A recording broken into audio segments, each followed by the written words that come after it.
అలా నేను మిసెస్లో హైదరాబాద్లో రియల్ ఎస్టేట్ పెరుగుతోంది, పెరగబోతుంది, అద్భుతంగా ఉంది అని చెప్పి కొంతమంది అసలైనటువంటి సర్వేలను ట్యాంపరింగ్ చేసేసి సోషల్ మీడియాలో పోస్ట్ చేస్తూ ఉన్నారు.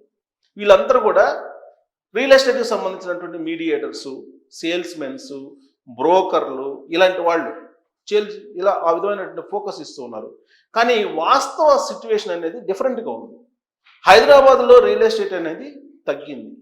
ఇళ్ల కొనుగోళ్లు తగ్గాయి, ల్యాండ్ కొనుగోళ్లు తగ్గాయి, అలాగే ఫ్లాట్ల కొనుగోళ్లు తగ్గాయి, ఫ్లాట్ల కొనుగోళ్లు కూడా తగ్గాయి. ఇది యాక్చువల్గా సర్వేలు చెప్తున్నటువంటి ఫ్యాక్ట్. దీన్ని అటు ఇటు మార్చి సోషల్ మీడియాలో డంప్ చేస్తూ ఉన్నారు. ఈ మధ్యకాలంలో నేను అబ్జర్వ్ చేశాను, అందుకే నేను ఈ వీడియో మీ ముందు ఉంచాల్సి వచ్చింది. పేపర్ క్లిప్పింగ్స్ తీసుకొని దాంట్లో ఉన్నటువంటి వాస్తవ సర్వేని డీవియేట్ చేసి దాన్ని డిటిపి చేసేసి దాన్ని ఎడిటింగ్ చేసేసి బాగుంది అనేటువంటి ఫోకస్ ఇస్తూ ఉన్నారు. ఏ కోణం నుంచి చూసినా హైదరాబాద్లో రియల్ ఎస్టేటు ఆరోగ్యకరమైనటువంటి రీతిలో లేదు. దాదాపు 4 నుంచి 5 లక్షల ఫ్లాట్లు రెడీ టు ఆక్యుపై, కొనడానికి ముందుకు వచ్చేటువంటి వాళ్ళు లేరు. దానికి రకరకాల కారణాలు, ప్రపంచవ్యాప్తంగా ఏర్పడినటువంటి ఆర్థిక పరిస్థితులు, రాజకీయ పరిస్థితులు, భౌగోళిక పరిస్థితులు, యుద్ధ వాతావరణం, రెసిప్రోకల్ ట్యాక్సెస్, ఇన్ని రకాల కారణాలు ఉన్నాయి. ఈ కారణాల నడుమ హైదరాబాద్ రియల్ ఎస్టేట్ పడిపోయింది. దానికంటే ప్రధానమైన అంశం ఏంటంటే ఆర్టిఫిషియల్గా క్రియేట్ చేశారు రేట్లని. ఆ రోజున ముఖ్యమంత్రిగా ఉన్నటువంటి కేసీఆర్ గారు 100 కోట్లకి ఎకరా తీసుకెళ్లారు, ఆర్టిఫిషియల్గా తీసుకెళ్లారు. ఇప్పుడున్నటువంటి రేవంత్ రెడ్డి గారి ప్రభుత్వం రీసెంట్గా కూకట్పల్లిలో హైప్ చేశారు రేట్లని, గజం 3 లక్షలకు తీసుకెళ్లారు. ఇదంతా కూడా ఆర్టిఫిషియల్ క్రియేషన్, కేవలం ప్రభుత్వ భూములు అమ్ముకోవడానికి, ఆ ప్రభుత్వ భూములు అమ్ముకొని అప్పులు తెచ్చుకోవడానికి మాత్రమే చేస్తున్నటువంటి జిమ్మిక్. వాస్తవ సర్వేలు ఏం చెప్తున్నాయి? రీసెంట్గా నైట్ ర్యాంక్ సర్వే వచ్చింది. ఈ నైట్ ర్యాంక్ సర్వేని నేను మీ ముందు ఉంచాను. ఈ నైట్ ర్యాంక్ సర్వే ప్రకారం హైదరాబాద్ రియల్ ఎస్టేట్ పూర్తి స్థాయిలో పడిపోయింది, ఎక్కడ కూడా కొనుగోలు జరగట్లేదు. అలాగే ఇప్పుడు లేటెస్ట్గా మరొక సర్వే కూడా వచ్చింది, దాన్ని మీ ముందు ఉంచేటువంటి ప్రయత్నం చేస్తాను. ఇది ఒక్క హైదరాబాద్కే కాదు, అమరావతిలో కూడా ఇలాంటి పరిస్థితి ఉంది. 70,000 ఉన్నటువంటి గజం రేటు 30,000కు పడిపోయింది. ఇప్పుడు ఒక హైదరాబాద్లోనే కాదు, లాస్ట్కి అమరావతిలో ఇతర ప్రాంతాల్లో కూడా అలానే ఉంది. ప్రపంచవ్యాప్తంగా అలానే ఉంది, భారతదేశంలో అలానే ఉంది, హైదరాబాద్లో మరింత ఎక్కువగా ఉంది. కారణం ఏంటంటే ఆర్టిఫిషియల్గా ఎక్కువ తీసుకెళ్ళారు, కృత్రిమంగా రేట్లు పెంచేశారు. పైగా బాంబే మాఫియా వచ్చేసింది, రెంట్లను పెంచేశారు. ఈ రెంట్లను చూసిన తర్వాత ఏదో ఒకటి కొనుక్కుందామని ఆలోచన ఎంప్లాయీస్ చేశారు. ఇప్పుడు నిండా మునిగిపోయారు. ఒకవైపు జాబులు పోతున్నాయి, ఇంకొక వైపు ఈఎంఐలు కట్టుకునే పరిస్థితి లేదు. ఇలాంటి పరిస్థితుల్లో సెకండ్ సేల్స్ బోర్డ్స్ కనపడుతున్నాయి. టూలెట్ బోర్డుల కన్నా సెకండ్ సేల్ బోర్డే ఎక్కువ కనపడుతున్నాయి ఫ్లాట్లు హైదరాబాద్లో. So Hyderabad real estate actual situation ఏంటి అనేది నేను చూపిస్తాను. సర్వే, లేటెస్ట్ సర్వే ఇది. హైదరాబాద్లో 6% తగ్గినటువంటి ఇళ్ల విక్రయాలు, ప్రాప్ టైగర్ సర్వే. నేను ఆల్రెడీ నైట్ ర్యాంక్ సర్వే నేను చూపించాను. ఇవి వాస్తవమైనటువంటి సర్వేలు.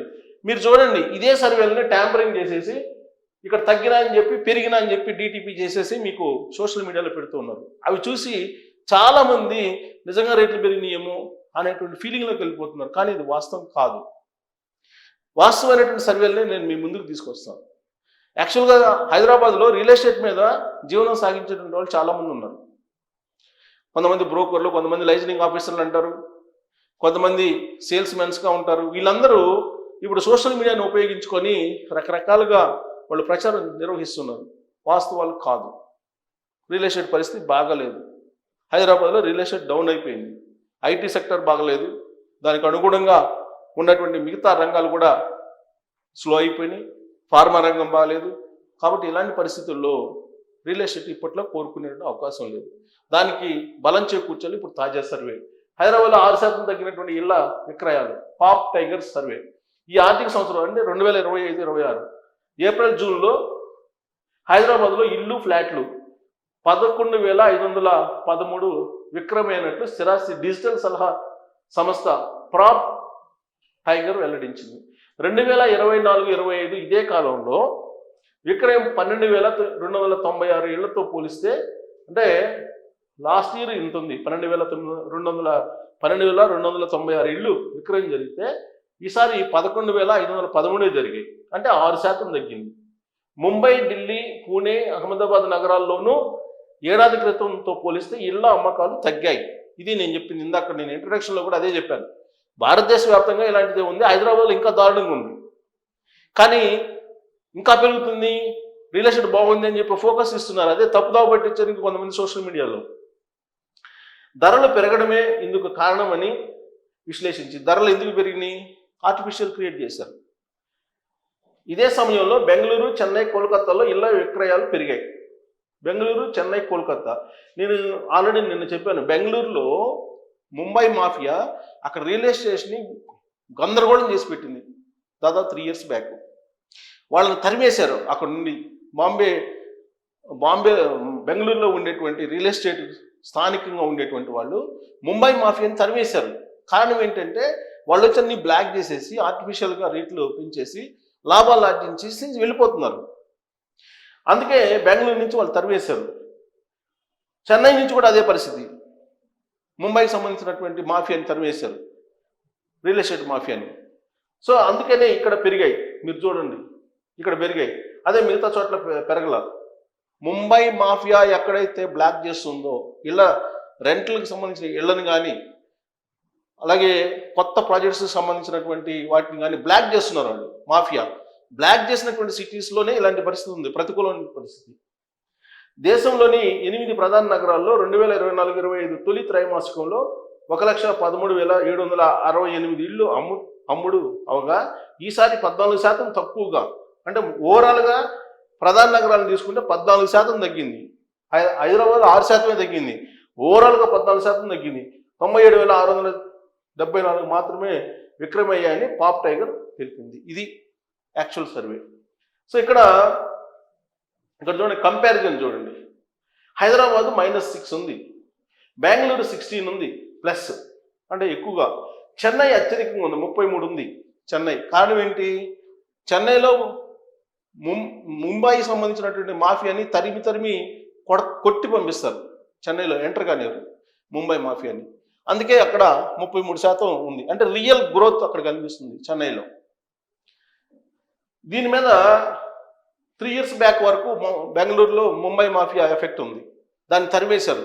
అందుకని అక్కడ 16% ఉంది, రియల్ మార్కెట్కి వచ్చింది. ఇక ఎంఎంఆర్ ఇక్కడ 32% తగ్గింది, పూణేలో 27% తగ్గింది. చూడండి మీరు, ముంబై మాఫియా ఎఫెక్ట్ ఉన్నటువంటి ప్రాంతాల్లో ఎంత తగ్గిందో. అంటే వీళ్ళు హైప్ క్రియేట్ చేసి బ్లాక్ చేసేసి వాళ్ళకు వచ్చి ప్రాఫిట్స్ తీసుకుని వెళ్ళిపోతారు. అప్పుడు రియల్గా ఉండేటువంటి సిచ్యువేషన్కి వచ్చేస్తుంది, అప్పుడు ఢమాలను పడిపోతాయి. ఇంకా ఢిల్లీ 9%, ఢిల్లీలో కూడా ముంబై మాఫియా ఎఫెక్ట్ ఉంటుంది, రియల్ ఎస్టేట్ మాఫియాది 9% తగ్గింది. కోల్కతా 19% పెరిగింది. కోల్కతాలో మమతా బెనర్జీ ముంబై మాఫియాని తరిమి కొడుతుంది అక్కడ గవర్నమెంట్, అందుకే అది ఎంటర్ కాదు అక్కడ, అందుకే రియల్గా 19% పెరిగింది. ఇక అహ్మదాబాదు -1. ఇది ఆయా సిటీస్లో ఉండేటువంటి సిచ్యువేషన్, ఇళ్ళ అమ్మకాలకు సంబంధించినటువంటి సిచ్యువేషన్. సో కాబట్టి మొదటి నుంచి నేను చెప్తున్నాను హైదరాబాద్లో ఉండేటువంటి సిచ్యువేషను, హైదరాబాద్ రియల్ ఎస్టేట్. ఎందుకంటే 94 నుంచి నేను హైదరాబాద్లో ఉంటున్నాను. హైదరాబాద్ గ్రోత్ని ఈ 94 నుంచి నేను చూస్తూ ఉన్నాను. ఈ మధ్యకాలంలో రాజకీయ నాయకులు కొంతమంది రియల్ ఎస్టేట్ మాఫియాతోటి చేతులు కలిపి ఆర్టిఫిషియల్గా రేట్లను పెంచేసి వాళ్ళకు వచ్చేటువంటి ప్రాఫిట్స్ తీసుకుని వెళ్ళిపోతున్నారు. వాళ్ళు వెళ్ళిపోగానే ఇమీడియట్గా ఆ ప్రాంతంలో రేట్లు పడిపోతున్నాయి, లేదంటే క్రయ విక్రయాలు జరగట్లా, కొనుగోళ్ళు అమ్మకాలు జరగట్లా. దాని అర్థం ఏంటి, డిమాండ్ లేదనే కదా. తక్కువగా అమ్ముకోవాలి అవసరం అయితే, లేదంటే దాన్ని హోల్డ్ చేయాలి. హోల్డ్ చేసినప్పుడు వచ్చేటువంటి నష్టం ఏంటి, ఒకవేళ బయట తీసుకొచ్చి కొనుగోలు చేసినటువంటి వాళ్ళ పరిస్థితి ఏంటి.